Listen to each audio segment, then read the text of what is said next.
Patuloy ang pagdating ng tulong mula sa iba't ibang ahensya ng pamahalaan para tugunan ang mga pangangailangan ng mga residenteng apektado ng heavy ashfall mula sa Bulkang Mayon. May report si Gary Carillo ng Radyo Pilipinas. Ilang oras matapos mabalot ng makapal na abo mula sa Bulkang Mayon ng ilang bahagi ng Albay, sunod-sunod ang dating ng mga tauhan ng Philippine Coast Guard dito sa Legazpi City.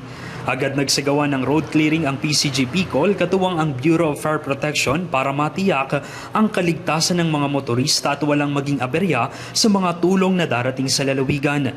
Ang Department of Social Welfare and Development nga, puspusan ng pamamahagi ng family food pack sa mga residente na naapektuhan ng ashfall.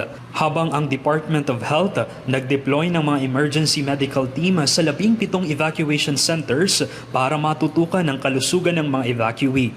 Ang mabilis na aksyon ng mga ahensya ng pamahalaan ay tugon sa direktiba ni Pangulong Ferdinand R. Marcos Jr. na tulungan ang mga taga-Albay na apektado ng ashfall.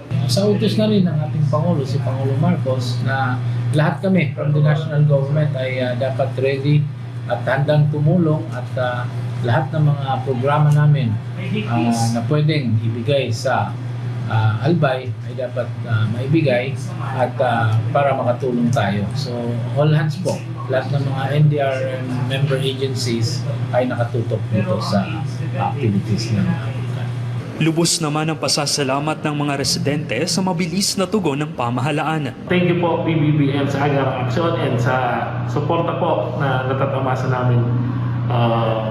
Lalong-lalo na sa palawagan mong tulungan kami dito sa Albay. Nagpasalamat po ako sa unang-una po kay Presidente. Magalang tabang po yating yating tinaw na oportunidad na unang-una po sa food pack. Samantala, wala pang indikasyon upang itaas sa Alert Level 4 ang Bulkang Mayon. Gayunpaman, patuloy na nakamonitor ang mga kinauukulang ahensya ng pamahalaan dahil patuloy pa rin ang pag-aalboroto nito.